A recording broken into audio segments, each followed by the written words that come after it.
Shalom Aleichem. Welcome to Breslov Web Seminar. This week's Parsha is Parshat Pinchas. Pinchas, as if you read the Parsha last week, at the end of the Parsha, Pinchas jumps in to a very nasty situation where a president of a tribe of Israel went and stayed with a Midianite woman, which is absolutely forbidden according to law, and he ended up killing them. They were committing adultery, or not adultery, but they were copulating publicly, and Pinchas went to save the situation. The plague set out against Am Yisrael, against the Jewish nation. So he saved the situation. It wasn't actually publicly, but it was public knowledge that Zimri, the leader of the tribe of Shimon, went and took the Midianite woman into a tent, whatever. Okay.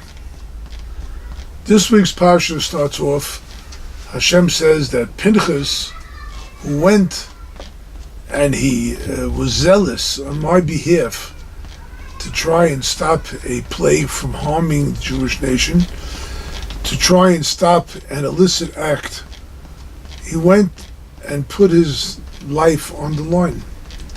He went after them. He could have had a whole tribe trying to lynch him, literally. They would have had every right to do so. Who are you to come and attack the president of our tribe? And so on. So the Gemara tells us, the Gemara in Sanhedrin, that there were several miracles that happened to Pinchas on that day. Everybody saw he was able to stab them in such a way that everybody saw he was copulating with a Midianite woman, and he was able to show everybody, and he was a Kohen, but he didn't have the Tumah on him, and so on and so forth. It's the Gemara tells us. Our job is to figure out what really happened here with Pinchas, because Pinchas was not a Kohen at the time, and yet he became a Kohen because of this work. So the Kohen is the problem. Why did he become a Kohen? The answer is that a Kohen, the word Kohen, Rashi explains, means somebody who serves. Somebody who serves Hashem. Now, there's a lot of people who are zealous for the sake of God. You have it throughout the generations. You have people who have fight holy wars. You have imagine how much bloodshed was made on the planet Earth because people were taking up God's cause, right? How many millions of people were killed in the name of God? And that's really where the question comes up. And we have to examine Pinchas. He was a great man. There are opinions that Pinchas really later on became Eliyahu Hanavi, the prophet Elijah. Right? There are opinions that Pinchas later on passed away, whatever, a regular person, not like Eliyahu who rose up to heaven. But the idea behind Pinchas is that when there's zealousness and you feel something, you either have to act where you put your life on the line. Don't act in a way where you're cowardly and you run behind the scenes and you hide out and you do whatever you think you can do and get away with. But if you really believe in God, then you'll take a step to do something in His honor, not your honor. You're likely to be killed for it. It's very possible. But you put your name on and your life on the line for God. Now that, what the Torah is teaching us, is that every single person can do that too. That's the trick, right? Because every day we have positions, we have situations where we have to do something for God. We have to get out of bed in the morning, and it's not always that easy. And if we do get out of bed, we have to do the right thing and take the right step. We have to really put our necks on the line in order to be able to try and get the right thing done. And that's really what's very, very important. So the first lesson of the Parsha is to understand that what Pinchas did was selfless. There was not an ounce of thought of reward for anything that he was going to do. He just put his neck on the line and he stretched himself out for God, and then he was successful. When you do it right, you are always successful. And every one of us can learn from Pinchas how to do it right and to be right and to make sure that we can always, right, honor God in a way that we can. I don't have to be the hero. I don't. I actually shouldn't be looking for it. I should just look to do an act of heroism by extending myself, putting myself out for God. And that way, we all merit to what Pinchas merited to. That's one. As a general introduction to the next few weeks, right?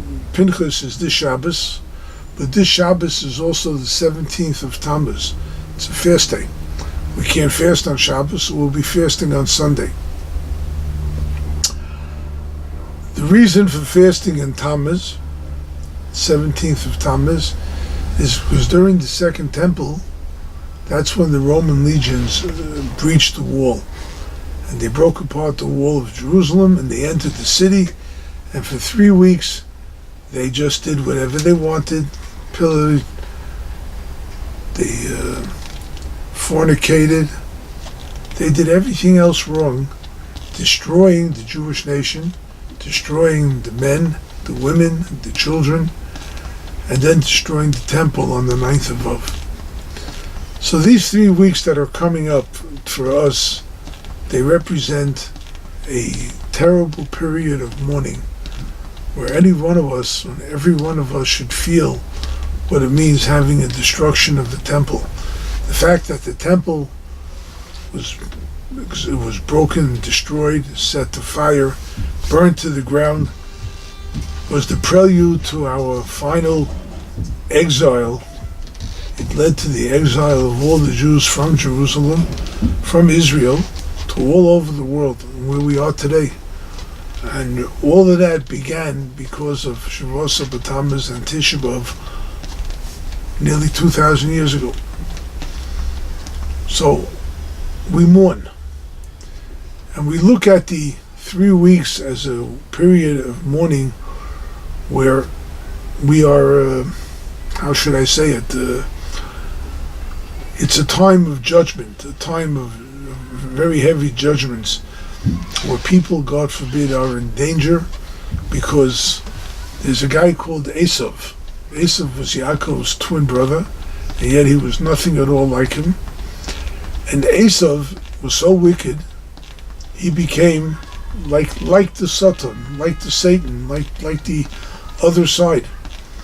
And the Zohar explains that during these 3 weeks, Esav, or those who come from him, that means the nations that are opposed to Israel, have a much greater strength, a much greater power to be able to harm the Jewish nation, God forbid.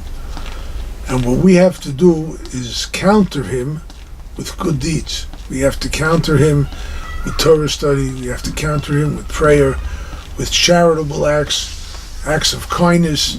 That's what we have to do in order to counter the power that Esav. These are 3 weeks of mourning.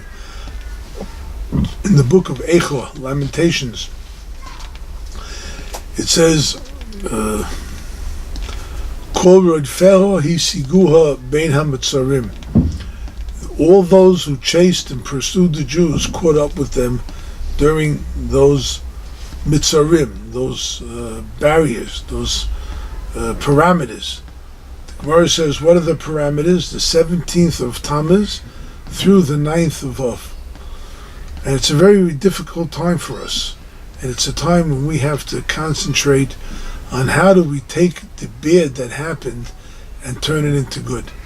If we concentrate on good, if we are able to look around and find the goodness in all that which is around us, then God willing, we'll be able to rise above Esav, we'll be able to rise above all those who prosecute us, who pursue us, who try to destroy us, and God willing, everything will come out in a good way, in a good side, that everything will turn out for the best. That is a way of introduction for the 3 weeks. God willing, in the next few weeks, as we talk about the Parshas of the Torah, we will discuss this concept of the 3 weeks also, and we'll see how it fits in with every single week. Kol Tov, a guten Shabbos.